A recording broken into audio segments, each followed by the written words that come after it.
Pre operative evolution of cataract, बड़ा आसान है, कुछ भी नहीं है इसके अंदर। मतलब है कि हम लोग जब कैटरेक्ट सर्जरी करेंगे, ऐसा नहीं है कि हम लोग पेशेंट को कैटरेक्ट देखा उसको और फिर फ़ौरन हम लोग उसको टेबल पे लिटाया और कैटरेक्ट सर्जरी कर दी, नहीं।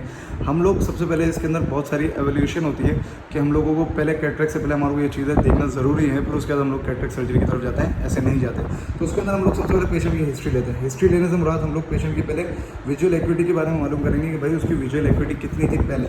मतलब मिसाल के तौर पर कैटरेक्ट उसको था तो उसकी विजुअल एक्यूटी 624 है, 636 है, 660 है, फिर उस हिसाब से हम अंदाज़ा लगाते हैं कि इसको कितना फ़ायदा हुआ कैटरेक्ट की सर्जरी के बाद। दूसरा, हम लोग अगर वो पहले कोई चश्मा पहनता है या वो पहले कोई उसको कोई रिफ्लेक्टिव एरर है तो उसके बारे में हम लोग मालूम करेंगे। तीसरा, कोई आंखों की दूसरी बीमारी तो नहीं है। बाज़ औक़ात पेशेंट को पीछे रेटाना पे भी कुछ बीमारी होती है, रेटाइनल डिटैचमेंट होती है, रेटाइनिटिस पिगमेंटोसा होता है, विट्राइटिस होता है। ये सारी कंडीशन हम लोग को पहले देखनी पड़ती है या वो पेशेंट खुद हमें बताता है कि मेरे को ये पहले मसला हो चुका है, तो हमको ये हिस्ट्री मांगना है। एंटी ग्लूकोमा थेरेपी के बारे में पूछते हैं, भाई आपको कभी ग्लूकोमा का अटैक या ग्लूकोमा आपका चल तो नहीं रहा, आप कोई एंटी ग्लूकोमा थेरेपी ले तो नहीं रहे, तो उसके बारे में पूछेंगे। कोई पुरानी चोट तो नहीं लगी, कोई किसी ने ब्लड ट्रॉमा हुआ या परफोरेटेड इंजरी तो नहीं कभी आई के अंदर, स्ट्रेबिस्मस के बारे में पूछेंगे, बेंगापन वगैरह, ये सारी चीज़ें पूछेंगे। एम्ब्लॉयपिया ऐसी कंडीशन होती है जिसके अंदर दोनों आँखों में से एक आँख या दोनों आँख का जो नॉर्मली हमारे पास बाय बर्थ नहीं कह सकते हम लोग, बर्थ के बाद उस आँख की पावर थोड़ी कम हो जाए जिसके अंदर उसको नॉर्मली पूरी आय उसकी क्लियर होगी, पर उसका जो पीछे विजुअल पाथवे होगा उसके अंदर मसला होता है जिसकी वजह से उसकी नज़र इतनी अच्छी नहीं बन पा रही होती। एम्ब्लॉयपिया इज़ अ सेपरेट टॉपिक, पूरा अलग टॉपिक है, मैं इतना ज़्यादा डिटेल में नहीं जा रहा इसलिए, तो वो एम्ब्लॉयपिया बाद में पड़ेगी। एम्ब्लॉयपिया के बारे में भी पूछना पड़ता है। पोस्टीरियर सेगमेंट कोई सर्जरी तो नहीं हुई पहले, रेटाइनल डिटैचमेंट की कोई सर्जरी तो नहीं हुई पहले, या कोई डायबिटिक रेटिनोपैथी के लिए कोई इंजेक्शन वगैरह तो नहीं लगी, ये हम लोग सारी चीज़ें उससे पहले कंफर्म करेंगे हिस्ट्री के अंदर। फिर हम लोग आते हैं, ये तो हमने हिस्ट्री ले ली, अब ऑकुलर एग्जामिनेशन के अंदर। ऑकुलर एग्जामिनेशन के अंदर हम लोग सबसे मेन चीज़ जो हम देखते हैं कि आँखों के अंदर अभी कोई इन्फेक्शन तो नहीं है। आँखों के अंदर इन्फेक्शन से मुराद उस पेशेंट को ब्लेफराइटिस तो नहीं है, उस पेशेंट को यूवाइटिस तो नहीं है, उस पेशेंट को केराटाइटिस तो नहीं है, उस पेशेंट को कंजक्टिवाइटिस तो नहीं है। मैं आपको एक एक करके बताऊँ। ब्लेफराइटिस मीन्स के इन्फ्लेमेशन ऑफ आईलिड, ये तो इन्फेक्शन नहीं है। Uveitis means inflammation of the uveal tract, choroid, ciliary, body, iris. Keratitis means inflammation of the cornea. Conjunctivitis means inflammation of the conjunctiva. अगर इन चारों कंडीशन में से कोई भी कंडीशन होती है हम लोग कैटरेक्ट नहीं करते, क्योंकि हम लोगों ने अगर कैटरेक्ट सर्जरी करी तो उस पेशेंट को हो सकता है कि एंडोप्थेल्माइटिस हो सकता है या कोई दूसरा मसला, कोई दूसरी कॉम्प्लिकेशन उसको हो सकती है। और एक और चीज़ हम लोग चेक करते हैं, वो हम लोग चेक करते हैं लैक्रिमल डक्ट ऑब्स्ट्रक्शन।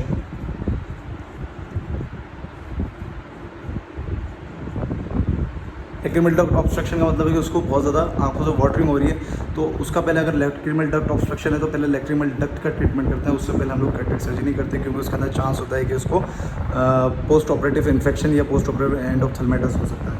तो ये हम लोग चेक करेंगे। दूसरा, हम लोग आईओपी क्या है? Intra ocular pressure. ये क्या है भाई? इंट्राओक्यूलर प्रेशर नॉर्मली एक्वास्यूमर मेंटेन कर रहा होता है, 10 to 21 इसका नॉर्मल लेवल होता है।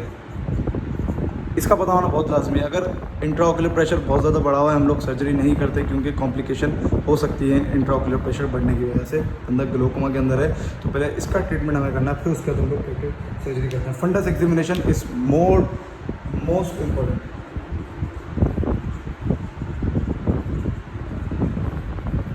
फंडस एग्जामिनेशन क्यों कर रहे हैं? फंडस एग्जामिनेशन इसलिए हम लोग कर रहे हैं कि हम लोगों ने कैटरेक्ट तो निकाल दिया, उसके बाद भी उसकी नज़र नहीं बनी, तो क्या होगा? पेशेंट तो हमसे आगे लड़ेगा कि भाई आपने कैटरेक्ट की सर्जरी कर दी और हमें फ़ायदा ही नहीं हुआ। तो हम लोग फंडस की एग्जामिनेशन करते हैं और देखते हैं कि कोई पीछे रेटाइना पे कोई डिटैचमेंट या रेटाइना पे कोई बीमारी तो नहीं है, कोई मैक्युलोपैथी वगैरह तो नहीं है, कोई दूसरी कोई डिजीज़ वगैरह तो रेटाइना पे नहीं है। अगर वो रेटाइना पे डिजीज़ है तो हम पेशेंट को पहले बता देते हैं कि भाई ये रेटाइना पे डिजीज़ है, या तो हम लोग सर्जरी नहीं करते उसकी, या अगर हम लोग उसकी सर्जरी करते हैं तो हम उसको बता देते हैं कि भाई रेटाइना पे ये डिजीज़ है। हम लोग अगर कैटरेक्ट का सर्जरी करेंगे भी तो इतना ज़्यादा फर्क नहीं पड़ेगा विजन पे, तो उसको पहले हम लोग काउंसलिंग कर देते हैं उसकी। तो फंडस एग्जामिनेशन बहुत इंपॉर्टेंट है। अच्छा, एक सवाल ही दिमाग में आता है कि फंडस एग्जामिनेशन हम लोग कर लें, पर अगर बिल्कुल मैच्योर कैटरेक्ट है, जाहिर सी बात है आपका ये आपका आइरिस है, ये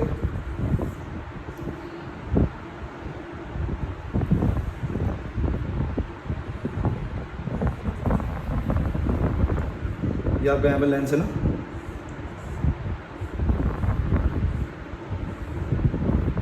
अब अब रेटाना नॉर्मली कैसे देखते हैं, यहाँ से लाइट मार के आप लोग 90 के ज़रिए एक इंस्ट्रूमेंट होता है जिसके ज़रिए हम लोग लेंस कहते हैं जिसको, इसके ज़रिए हम लोग यहाँ पे पीछे रेटाना देखते हैं पूरा। अब नॉर्मली जिस बंदे की नॉर्मल आँख होती है उसके अंदर लेंस ट्रांसपेरेंट होता है तो आराम से ये चीज़ें नज़र आ जाती है पीछे की रेटाना। पर जिस बंदे को पूरी ऑपेसिफिकेशन हो गई, नॉर्मल छोटा कैटरेक्ट होता है उसमें भी नज़र आ जाता है, पर जितना ज़्यादा कैटरेक्ट बढ़ता जा रहा है पूरा ऑपेक हो गया तो अब पीछे का रेटाना नज़र नहीं आएगा। तो हम लोग क्या करेंगे, अब हम लोग एक और दूसरा टेस्ट करते हैं जिसको हम लोग कहते हैं बी स्कैन। ये हमारे पास अल्ट्रासाउंड होता है, हम लोग अल्ट्रासाउंड एब्डोमेन करवाते हैं, अल्ट्रासाउंड नेक करवाते हैं, जो भी अल्ट्रासाउंड करवाते हैं। तो इसी तरीके से आंखों के अंदर भी अल्ट्रासाउंड होता है जिसको हम लोग बी स्कैन कहते हैं, जिससे हमें पता लगता है कि पीछे रेटाना डिटैच तो नहीं है या ऑप्टिक नर्व के अंदर कोई डैमेज वगैरह तो नहीं, तो हमें उससे थोड़ा बहुत अंदाजा हो जाता है कि आई के अंदर पीछे कोई बीमारी नहीं है या है, क्योंकि मैच्योर कैटरेक्ट के अंदर हम लोग फंडस थ्रू 90 नहीं देख सकते। ये हो गया। फिर उसके बाद हम लोग करते हैं विजुअल असेसमेंट। विजुअल असेसमेंट के अंदर उसकी विजुअल एक्यूटी चेक करेंगे, उसको चार्ट स्नेलियन चार्ट में हम लोग दिखाएंगे, उसको बोलेंगे भाई विजन कितनी हो रही है उसकी देखेंगे।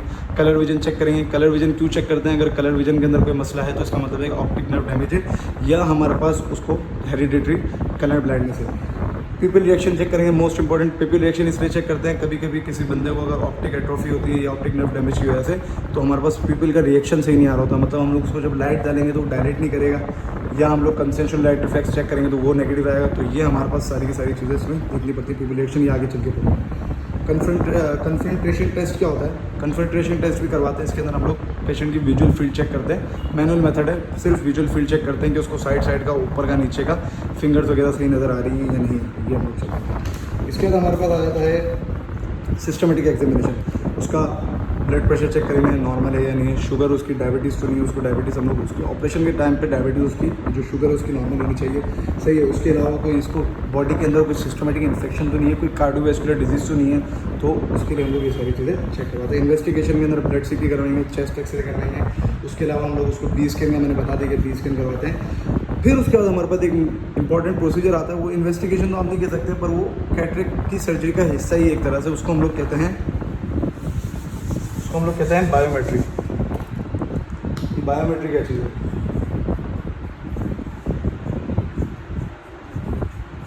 उसको हम लोग बायोमेट्री कहते हैं, उसको हम लोग ए स्कैन भी कहते हैं। बायोमेट्री का मतलब ये है कि जब आप जाहिर सी बात है एक नेचुरल लेंस निकाल रहे हैं और उसकी जगह आर्टिफिशियल लेंस को इम्प्लांट कर रहे हैं, तो अब आपको आर्टिफिशियल लेंस का पावर भी तो पता होना चाहिए, किस पावर का हम लोग आर्टिफिशियल लेंस डालें जो कि उस बंदे के लिए बिल्कुल सही हो। तो उसके बारे में हमें कैसे पता लगता है, दो चीज़ों से पता लगता है। पहली चीज़ हमारे को curvature of the anterior cornea, curvature of anterior surface of cornea. दूसरा axial length of eyeball. ये एक पूरी मशीन होती है बायोमेट्री की जिसको हम लोग ए स्कैन मशीन भी कहते हैं। उसके अंदर हम लोग दो चीज़ें, curvature of the anterior surface of the cornea, हम लोग रिफ्रैक्टिव कैरोटोमीटर वो अलग मशीन है, उसके जरिए हम लोग curvature of the anterior surface of the cornea check करते हैं। Axial length of the eyeball हम लोग इस बायोमेट्रिक मशीन के जरिए चेक करते हैं। फिर उन दोनों को हम लोग एक साथ प्लस करते हैं, एक फार्मूला है उसके अंदर, वो फार्मूला मशीन के अंदर फिट होता है, हमें ज़रूरत नहीं पड़ती। वो फार्मूला हमें बताता है कि किस नंबर का हमें लेंस डालना है जो कि इस पेशेंट के लिए बिल्कुल सही है, कि उसका रिफ्रैक्टिव एरर ना है, उसकी बिल्कुल जो विजन हो वो बिल्कुल 6/6, मतलब कि उसका जो रेटिना पे इमेज गिर रहा हो बिल्कुल एक्यूरेट गिर रहा हो थ्रू लेंस। अगर हम लोग इसके अंदर बायोमेट्रिक के अंदर गलती करते हैं तो उस पेशेंट को कैटरेक्ट के बाद भी रिफ्रैक्टिव एरर आ सकता है, मायोपिया में जा सकता है या हाइड्रोपिया के अंदर वो जा सकता है। तो ये हम लोग मोस्ट इंपॉर्टेंट चीज़ है pre operative evaluation of the cataract, ये सारी चीज़। Thank you.